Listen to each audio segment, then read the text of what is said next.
নমস্কার, আমি সাধনা। আজকের বানাবো পাঁচমিশালি তরকারি। এই তরকারি খিচুড়ির সঙ্গে বা রুটির সঙ্গেও ভালো লাগে। এটা করতে আমি কী কী নিয়েছি সেটা হচ্ছে, প্রথমে নিয়েছি পালং শাক, বাঁধাকপি, সব ঝিরিঝিরি বাঁধাকপিটা ঝিরিঝিরি করে কেটে নিয়েছি। আর নিয়েছি আলু, বেগুন, কুমড়ো, ফুলকপি। আপনারা আরও অনেক কিছুই নিতে পারেন।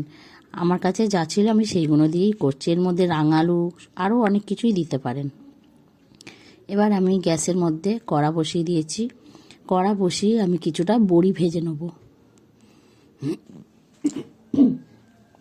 বড়িগুলো আমি লাল লাল করে ভেজে নিয়েছি, ভেজে তুলে নিলাম। এবার ওই তেলের মধ্যেই সব রকম সবজিগুলো আমি দিয়ে দেবো। সব সবজিগুলোকে দিয়ে আমি বাঁধাকপি আর পালং শাকটা বাদে আমি সব সবজি দিয়ে দিয়েছি। দিয়ে সব ভালো করে নেড়ে চেড়ে ভেজে নেব। নেওয়ার পরে দিলাম গ্রেট করা আদা আর দুটো টমেটো কুচি দিয়ে এটাকেও আমি ভালো করে নেড়ে চেড়ে কষিয়ে নেব। ভালো করে নেড়ে চেড়ে কষিয়ে নেওয়ার পরে এবার এর মধ্যে আমি কিছু গুঁড়ো মশলা দেবো। হলুদ গুঁড়ো, লঙ্কার গুঁড়ো, জিরের গুঁড়ো, ধনের গুঁড়ো আর দিয়েছি পরিমাণ মতন লবণ। দিয়ে সব কিছু ভালো করে কষিয়ে নেব। কষিয়ে নিয়ে এবার এর মধ্যে দেব বাঁধাকপি আর পালং শাক দিয়ে এবার এটাকেও ভালো করে আমি নেড়ে চেড়ে কষিয়ে নেব।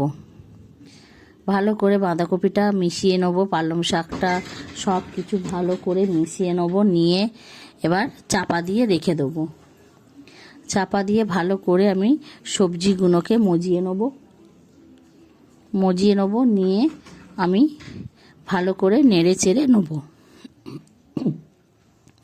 আর দেবো এর মধ্যে কিছুটা কড়াইশুঁটি, দিয়েও আমি আবারও চাপা দিয়ে রেখে দেবো। এটা 2-4 মিনিট পর পর চাপা দিয়ে এগুলোকে আমি ভালো করে সেদ্ধ করে নেব। এগুলোকে চাপা দিয়ে করলে যে জল উঠবে, এই জলেতেই সব সবজি গলে যাবে। আমি আবারও 2-3 মিনিটের জন্য চাপা দিয়ে দিলাম। দিয়ে আর এবার বড়িগুলো আমি ভাজা বড়িগুলো দিয়ে দিলাম। দিয়ে এবার ভালো করে নেড়ে চেড়ে নেব। নিয়ে এই বাঁধাকপিটা এই জলটার মধ্যেই বড়িগুলোও সেদ্ধ হয়ে যাবে। আমি এর মধ্যে কিন্তু এক ফোঁটাও জল ব্যবহার করিনি।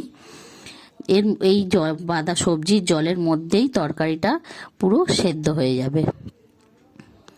এবার দেবো স্বাদ মতন একটু চিনি আর দেব একটু ঘি। আপনারা এর মধ্যে ধনে জিরে ভাজা মশলাও একটু দিতে পারেন। আমি একটু ভাজা মশলা দিলাম আর দেবো একটুখানি গরম মশলার গুঁড়ো দিয়ে ভালো করে নেড়ে চেড়ে নিলাম। নেড়ে চেড়ে নিলেই এবার এটার মধ্যে আমি একটা ফোড়ন দেব। ফোড়নটা দিতে আমি কি ব্যবহার করেছি, 2টো তেজপাতা, একটা শুকনো লঙ্কা আর একটু 5 ফোড়ন দিয়ে এটাকে ভালো করে আমি ফোড়নটাকে ভেজে নেব। নিয়ে সেই সবজিগুলোকে আমি দিয়ে দেবো।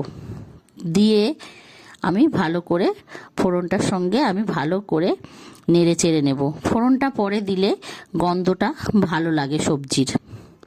আমার এই পাঁচমিশালি তরকারিটার রেসিপিটা কমপ্লিট হয়ে গেছে। আপনাদের যদি ভালো লেগে থাকে একটা লাইক, কমেন্ট, শেয়ার করে সাবস্ক্রাইব করে আমার পাশে থাকবেন।